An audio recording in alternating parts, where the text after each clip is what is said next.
Good morning everyone.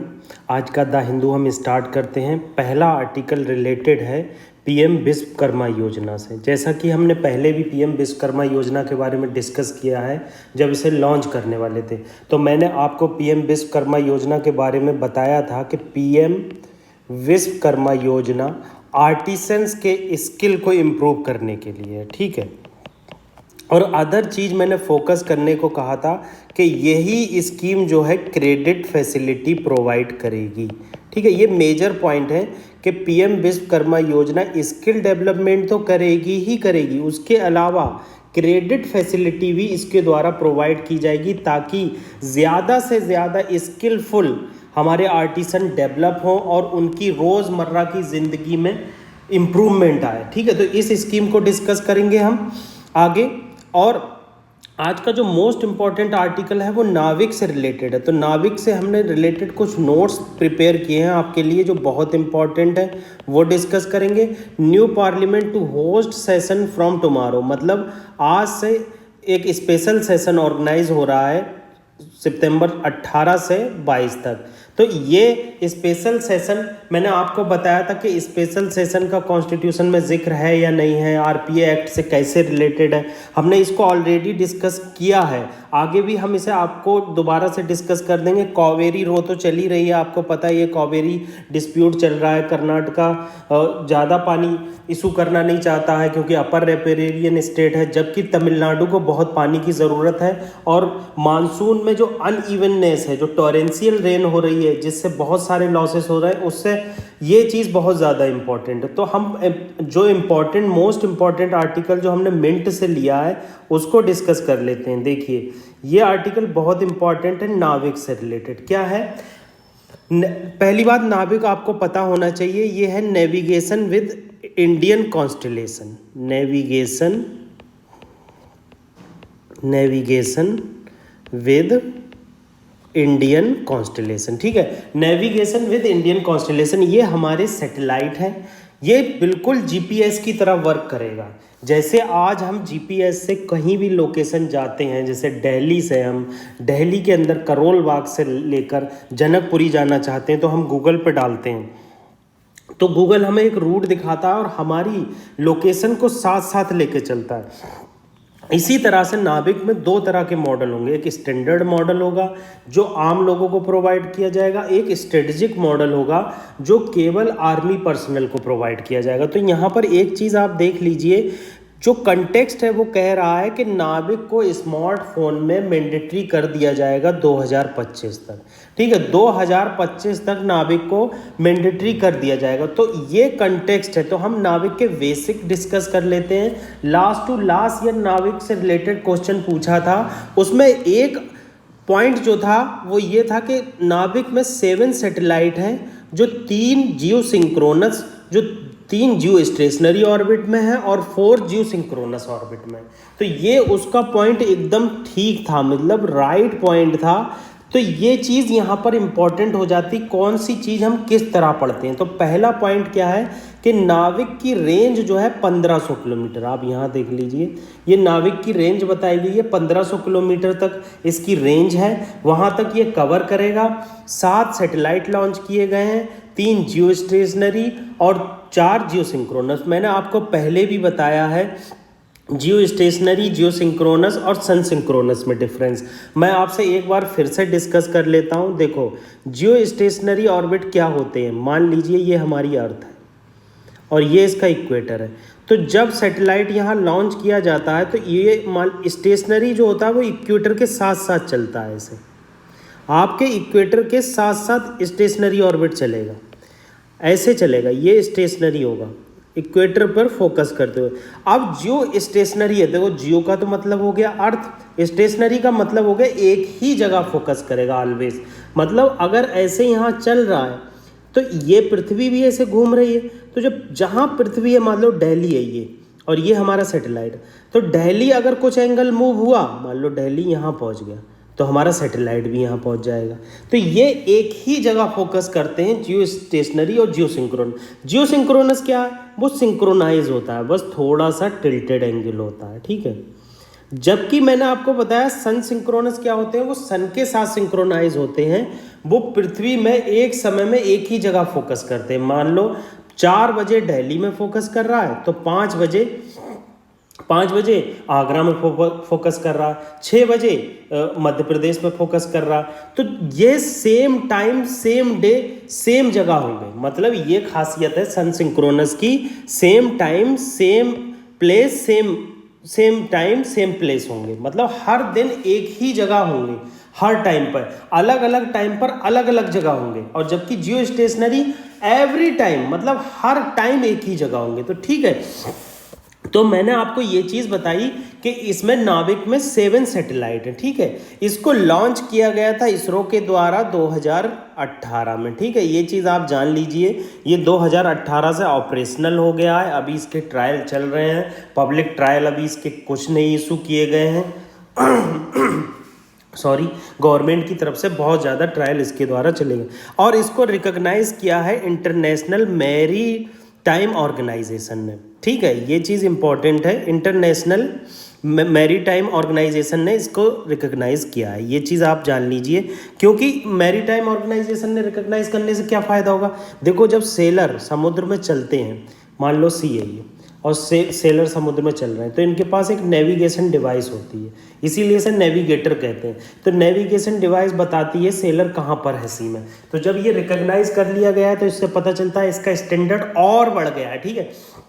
अब benefit क्या क्या है, थोड़े बेनिफिट देख लेते हैं, ज़्यादा बेनिफिट नहीं देखेंगे मेंस पर्सपेक्टिव से, मगर बहुत इंपॉर्टेंट बेनिफिट देख लेते हैं। स्ट्रेटेजिक टेक्नोलॉजिकल ऑटोनॉमी है, मतलब इसके होने से हमारी स्ट्रेटेजिक टेक्नोलॉजी ऑटोनॉमी हो जाएगी, मतलब हम किसी के ऊपर डिपेंडेंट नहीं रहेंगे, हमारी प्राइवेसी का हनन नहीं होगा।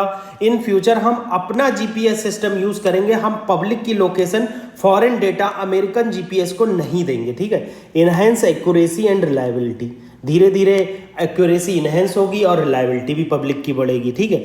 अब देख लेते हैं अदर पॉइंट, देख लेते हैं जो कंपेयर करके पूछे जाते हैं। देखो जीपीएस जो है वो यूएसए का है, ग्लोनास जो है वो रसिया का है, गैलीलियो यूरोपियन यूनियन का है, वेदियो चाइना का है, नाविक इंडिया का हम डिस्कस कर चुके हैं, और जेनिथ करके है QZSS जापान का। ये देखो रीजनल है, आप यहाँ पर देखो ये रीजनल है, नाविक और जेनिथ। और जबकि ये जीपीएस, ग्लोनास, गैलीलियो, वेदियो ग्लोबल है, मतलब इनका रीच पूरी पृथ्वी तक है, पूरी पृथ्वी, बहुत सारे सैटेलाइट है, हम लोगों केवल 1500 किलोमीटर कवर कर रहा है। तो ये बहुत इंपॉर्टेंट आर्टिकल था एग्जाम पॉइंट ऑफ व्यू से, तो मैंने आपको अच्छे से नोट्स बनाकर इसको समझाया। अगर कोई दिक्कत होती है तो आप हमारे चैनल को कमेंट कीजिए, हम आपको प्योर अच्छे तरीके से दोबारा समझाएंगे। तो नेक्स्ट आर्टिकल की तरफ हम बढ़ते हैं। अगला आर्टिकल प्रधानमंत्री उज्ज्वला योजना के बारे में।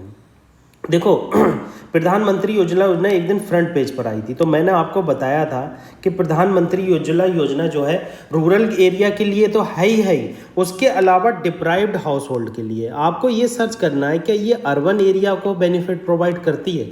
क्योंकि मैंने बहुत जगह सर्च मारा तो वहाँ रूरल एरिया पर ज़्यादा फोकस किया गया, मगर मेरी नॉलेज में जहाँ तक है ये अर्बन हाउस होल्ड के लिए भी है जो BPL फैमिली से हैं, ठीक है। तो ये LPG सिलेंडर जो मिलते हैं उसमें ये सब्सिडी प्रोवाइड करती है रूरल एरिया में और डिप्राइव्ड हाउस होल्ड में। तो हम इसके बारे में जान लेते हैं। कंसर्न तो देखो ऑलवेज अराइज होते ही रहते हैं। क्या हुआ, जब गवर्नमेंट सब्सिडी देती है तो सब्सिडी के बाद क्या होता है, जो लोअर फैमिली होती है वो रिफिल नहीं करा पाती हैं। तो यही चीज़ यहाँ पर बताई गई है कि रेज कंसर्न हो रहे हैं, मतलब कंसर्न रेज हो रहे हैं कि रिफिल नहीं हो पा रहा है, क्योंकि LPG के दाम ऑलरेडी इतने ज़्यादा मार्केट में हैं, ठीक है। तो प्रधानमंत्री उज्ज्वला योजना क्या है, ministry of petroleum and natural gas के अंदर आती है। ये चीज़ इंपॉर्टेंट है। पहली बात, मिनिस्ट्री आपको पता होना चाहिए। ये फ्लैगशिप स्कीम है, आपको पता होना चाहिए फ्लैगशिप स्कीम क्या होती है।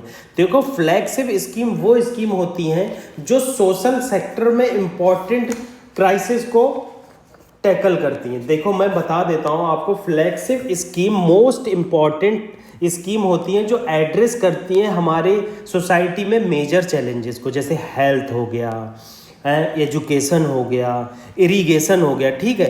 इस चीज़ को कंसर्न, इस चीज़ को से रिलेटेड होती है। तो प्रधानमंत्री उज्ज्वला योजना क्या है, आपको जो क्लीन कुकिंग फ्यूल प्रोवाइड करती है। अब क्लीन कुकिंग फ्यूल से क्या फ़ायदा होता है, रूरल एरिया में जो हेल्थ क्राइसिस होते हैं विमेन के, वो उससे बच जाती है। रेस्पिरेटरी प्रॉब्लम्स होती हैं, सांस लेने में दिक्कत होती है, टाइम नहीं मिलता है पढ़ाई के लिए, बहुत सारी चीज़ें इससे बेनिफिट होता है। ठीक है, विमेन का एम्पावरमेंट होता है, वही ऑब्जेक्टिविटी बताई गई है कि रिड्यूस डेथ को रिड्यूस करती है, रेस्पिरेटरी प्रॉब्लम खत्म होती है। फीचर इंपॉर्टेंट है हमारे प्रीलिम पॉइंट ऑफ व्यू से। देखो ये फाइनेंशियल सपोर्ट प्रोवाइड करता है 1600 रुपये की for each LPG connection to a BPL household. ठीक है, पहला पॉइंट हो गया, बीपीएल हाउस होल्ड को कनेक्शन प्रोवाइड करता है, 1600 रुपये सब्सिडी देता है। डिपॉजिट फ्री एलपीजी कनेक्शन, मतलब आपको कोई पैसा डिपॉजिट करने की ज़रूरत नहीं है, डिपॉजिट फ्री एलपीजी कनेक्शन आपको मिल जाएगा, फ्री ऑफ कॉस्ट बेनिफिशरी। ठीक है, फर्स्ट रिफिल भी आपको फ्री ऑफ कॉस्ट है। ये सब चीज़ें, ये स्कीम देखो, स्कीम लाने के पीछे कुछ ना कुछ क्राइटेरिया होता है कि हेल्थ को क्या इम्प्रूव करेगी, क्या एजुकेशन को इम्प्रूव करेगी, क्या विमेन को इम्प्रूव करेगी। तो यही ऑब्जेक्टिव, यही फीचर है इसका। अब बेनिफिट देखो इसके क्या क्या हुए, फ्री एलपीजी कनेक्शन मिला है, सब्सिडी मिली है फर्स्ट 6 रिफिल पर। ठीक है, ईएमआई पर भी आप ले सकते हैं। और Pahal scheme to receive the subsidy amount directly in the bank account. कितना इंपॉर्टेंट पॉइंट है, मतलब ये कहना चाह रहा है कि पहल स्कीम के अंदर जो सब्सिडी की अमाउंट है, मान लो आप गवर्नमेंट कहती है कि हम 500 रुपये का आप सिलेंडर भराइए, 200 रुपये हम सब्सिडी देंगे। देखो इसका मतलब समझ लो, तो क्या होता है जब आप 500 रुपये पूरा पे करते हैं तो कुछ दिन बाद 200 रुपये आपके अकाउंट में आती है। तो ये 200 रुपये जो आपके अकाउंट में आएगी, यही पहल स्कीम है। इसी को पहल स्कीम के तहत डायरेक्ट बेनिफिट ट्रांसफ़र किया जाता है, मतलब आपकी सब्सिडी दोबारा से आपके अकाउंट में पहुंचा दी जाती है। तो पहल की फुल फॉर्म क्या है, प्रत्यक्ष हस्तांतरित लाभ स्कीम। ठीक है, प्रत्यक्ष PA प्रत्यक्ष, H हस्तांतरित, L लाभ स्कीम। ठीक है, तो प्रत्यक्ष हस्तांतरित लाभ स्कीम 2013 में इशू की गई थी कांग्रेस गवर्नमेंट के टाइम में। ठीक है, मगर इसको पूरा रिफॉर्म किया गया, रिन्यू किया गया, और डायरेक्ट बेनिफिट ट्रांसफर जो सब्सिडी थी वो आपके अकाउंट में पहुंचाई गई। ठीक है, तो हमने यहाँ पर एलपीजी के बेनिफिट देखे कि एलपीजी किस लिए लॉन्च की गई, क्या इसके रीजन थे, कैसे विमेन एम्पावरमेंट होंगी, एजुकेशन में कैसे बेनिफिट मिलेगा, हेल्थ को क्या क्राइसिस से बचाया जा सकता है, कब लॉन्च हुई, ये भी चीज़ इंपॉर्टेंट है। ये 2016 में लॉन्च हुई थी, शायद यहाँ नहीं दिया, आप नोट कर लीजिए। मिनिस्ट्री और स्कीम कब लॉन्च हुई, ये बहुत ज़्यादा इंपॉर्टेंट है। ठीक है, अगला article India's first UPI ever के बारे में, इंडियाज़ फर्स्ट यूपीआई एवर के बारे में, मतलब इस आर्टिकल में बताया गया है कि कैसे आप यूपीआई के थ्रू एटीएम से पैसा निकाल सकते हैं। आपको कोई ज़रूरत नहीं है हार्ड एटीएम ले जाने की, सीमलेस कैश विड्रॉवल होगा। ठीक है, एलिमिनेट करेगा carry physical eliminate ATM card को, फाइनेंशियल इंक्लूजन होगा और बैंकिंग सर्विसेज एक्सेसिबल होंगी।